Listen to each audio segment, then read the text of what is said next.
Imagine newspaper readers in Kolkata waking up to see Tamil Nadu Chief Minister Jayalalitha's picture and achievements on their front pages instead of Mamata Didi's. Well, a whopping 25 crore rupees was what was spent. Most newspapers in the country looked very similar this morning. Readers woke up to front page pictures of a beaming Tamil Nadu Chief Minister Jayalalithaa and her list of achievements in her first year in office. Inserted by the Tamil Nadu Department of Information and Public Relations, each power jacket advertisement is said to have cost up to 1.5 crore rupees. Sources say a budget of 25 crore was earmarked to promote brand Jayalalithaa. AIDMK leaders say that despite inheriting a 1 lakh crore rupee debt and with little help from the centre, the fact that their leader has been able to keep all her election promises is itself an achievement worth publicising in this manner. They also point out that many of the government functions have been held through video conferencing, saving a lot of money.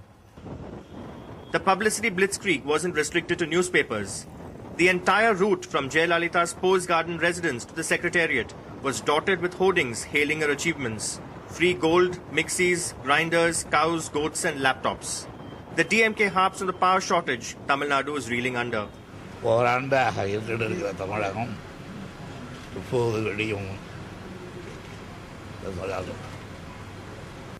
So is the Pan-India brand promotion a strategic move in keeping with Jayalalitha's national political aspirations ahead of the 2014 general election? That's been the talking point. In Chennai, Sanjay Pinto, NDTV. So what was the need for the reported 25 crore rupee ads when Tamil Nadu has a 1 lakh crore rupee debt? Is this part of Jayalalitha's national ambitions? Joining us from Mumbai, Prahlad Kakkar, ad filmmaker, and from Chennai, GC Shekhar, associate editor of The Telegraph. Mr. Kakkar, giving out or making people aware of your achievements is one thing, but what Jayalalithaa did with this ad blitzkrieg is quite another. What's your take on that? I think what she did was very small compared to what Mayawati did. And if you look at what Mayawati did, she spent 40,000 crores on permanent ads for herself. So, I mean, what is the difference between the centre, the Congress, or any political party? Because every time there is a landmark of some kind, even if it's a very small achievement or a birthday, they come up with this plethora of ads which actually nobody believes. So, the fact that it's a waste is another matter, but I think in Tamil Nadu they make a lot of difference.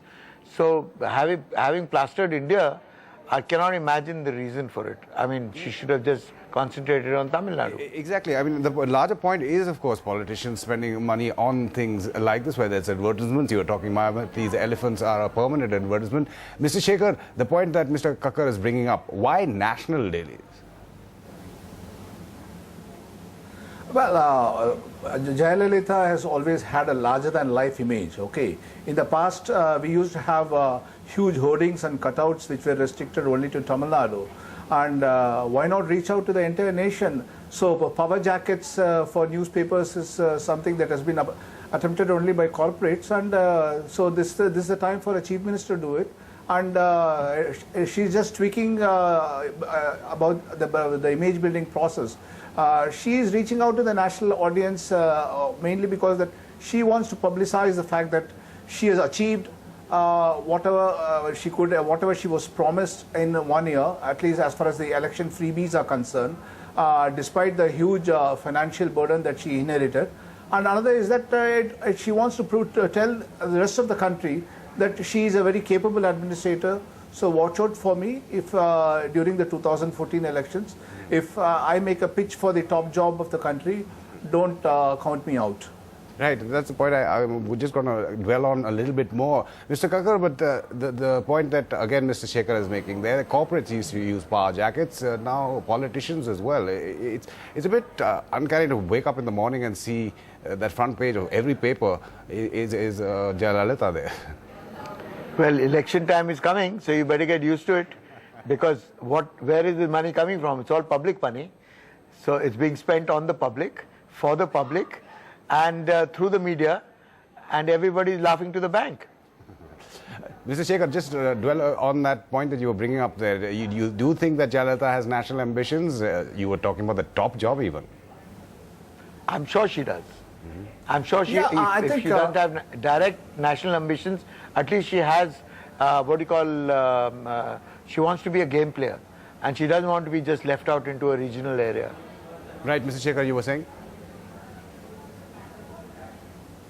Yeah, she wants to be a playmaker. She wants to be a very crucial a factor when the next government is formed. So she's building up to that. She has built bridges with Naveen Patnaik, with Narendra Modi, and she's on good terms with BJP leaders. Sharad Pawar is counted as a friend. So, of course, she may not have a pre-electoral alliance, but she is looking at a post-electoral arrangement, which could see the ADMK playing kingmaker, Jayalalithaa herself becoming a kingmaker in future.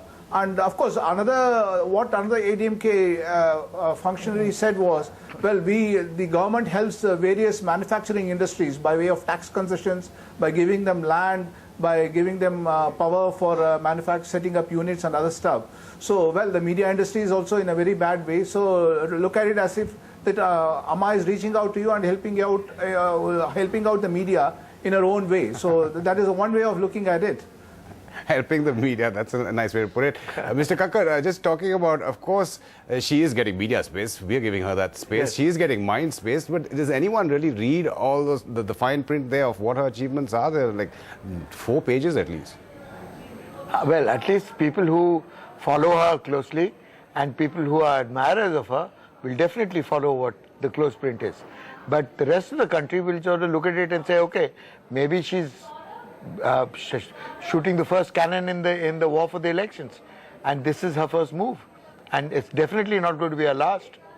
First cannon being fired there by Jayalalithaa for the elections, not her last. Prahlad Kakkar at Filmmaker and GC Shekhar, Associate Editor of The Telegraph. Thanks so much for joining us.